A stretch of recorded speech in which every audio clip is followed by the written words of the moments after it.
Oui, d'accord. Alors bonjour en cinémascope. Bonjour. Encore et toujours. Écoutez, se renouveler, c'est relativement facile parce que comme je suis l'actualité, en fait, mes films sont toujours basés sur une actualité. Donc j'ai qu'à regarder les journaux et j'y trouve pas mal de sujets. Alors j'ai fait les médicaments, le football, la violence dans le football. J'ai fait donc le mariage, le divorce, mai 68, les brigades rouges, ce qu'on appelait les brigades rouges, la bande Abadère et tout ça. J'ai également fait un film sur la politique, Une nuit à l'Assemblée nationale, qu'on a présenté hier soir ici au Nova à Bruxelles. J'ai également tourné des films sur le tourisme, sur beaucoup de sujets différents. Aussi sur quelque chose d'intéressant, c'est les démineurs. Alors les démineurs, c'était Boringer qui faisait un démineur avec Patrick Sébastien, parce que les démineurs ont une vie très très dangereuse. Ils déminent, ils enlèvent toutes les bombes qu'on trouve dans la rue, toutes les attaques.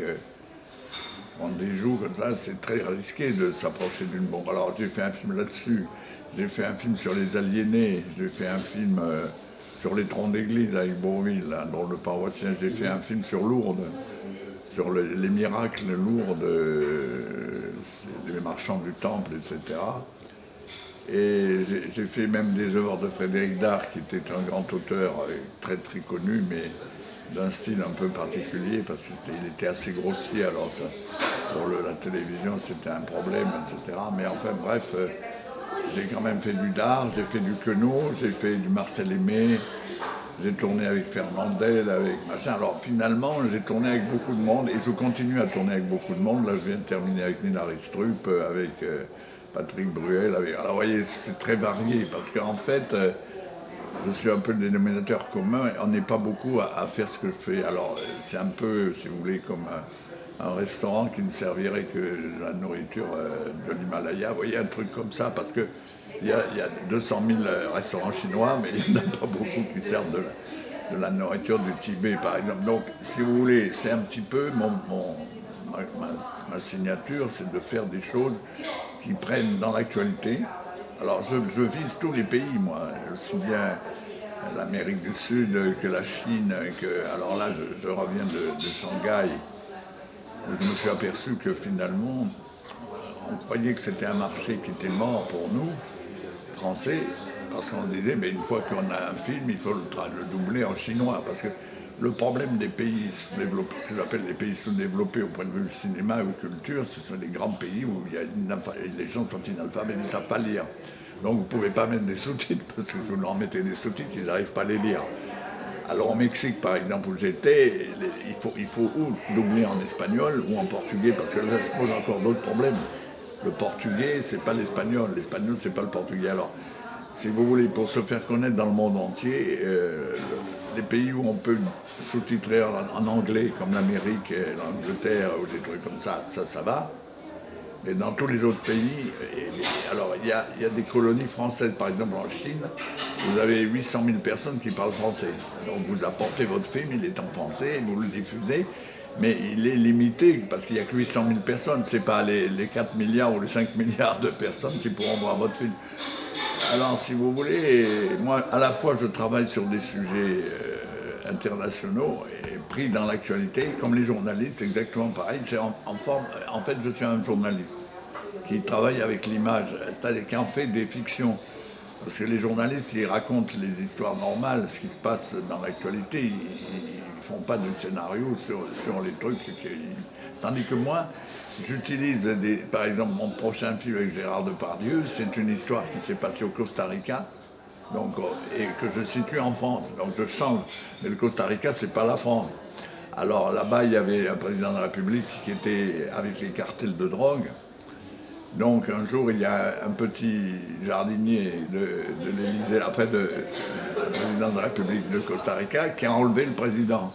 Alors pourquoi il l'a enlevé? Pour que le président arrête les combines avec le cartel. Donc il avait un but, ce pauvre petit. Alors moi j'ai repris ce sujet-là, et Depardieu était jardinier à l'Élysée, il enlève le président de la République de la français, il n'enlève pas le. Alors là, je me sers de ce fait divers de Costa Rica pour le situer en France, et j'en fais un scénario qui est joué par Depardieu, et le président de la République n'est pas encore choisi, mais il va être choisi dans ces prochains jours. Et ça va faire un couple un peu comme les couples que faisaient Bourvil et De Funès à l'époque, dans La Grande Vadrouille par exemple. Voilà, alors en gros on travaille comme ça, on travaille beaucoup, alors on lit les journaux avec attention, et on se dit, bon Dieu, quand on trouve un truc extraordinaire, on est très content. Parce qu'il se passe des choses extraordinaires. Donc, là, on a un sujet qui est les clubs de rencontre. Parce que le club de rencontre a, si vous voulez, créé un nouveau domaine. C'est-à-dire des femmes qui s'emmerdent chez elles, parce que leur mari travaille, elles sont toutes seules avec les enfants. Alors elles tapent sur les clubs de rencontre. Ça n'existait pas, ça, de mon temps. En 60, il n'y avait pas ça. Il y avait des agences matrimoniales, mais c'était pas pareil. Et alors là, les gens tombent sur des escrocs, des satires, des trucs comme ça, parce qu'elles ne savent pas où elles tombent en pianotant. Alors le type dit, j'aime telle chose. Alors ils prennent rendez-vous en dehors du mari, ou alors de la femme. Ça peut être aussi un type qui prend rendez-vous avec une femme, ou une femme qui prend rendez-vous avec un type. Et alors, je me suis aperçu par les émissions policières qui existent sur les chaînes de télévision qu'il y a des cas extraordinaires. À cause de ce club de rencontre, vous avez un cas récent dont je vais faire un film. C'est une femme de 38 ans qui a 4 enfants, qui s'ennuie. Elle tapote, elle tombe sur un type, sur un club de rencontre. Elle devient sa maîtresse. Ils se rencontrent dans un hôtel, évidemment à l'insu du mari. Et un jour, il décide de tuer, avec ce type qu'elle a vu sur un truc de rencontre, elle décide de tuer son mari. Alors là, l'assassin, enfin du moins la femme assassin, est quelque chose d'inédit. C'est une femme qui a 4 enfants, que lui a donné son mari, et elle va tuer son mari. Exactement comme les reines qui tuent les bourdons qui les ont inséminés, elles les tuent après. Les abeilles, c'est comme ça. Les abeilles tuent les bourdons. Et là, on se retrouve dans un contexte extraordinaire. C'est-à-dire une femme normale que l'on peut voir passer dans la rue avec 4 enfants, elle est capable de tuer son mari avec la complicité d'un type rencontré sur un circuit de rencontre. Alors moi, ça me fascine, ça, parce que quand j'ai commencé ma carrière, dans les années 60, ça n'existait pas, ça.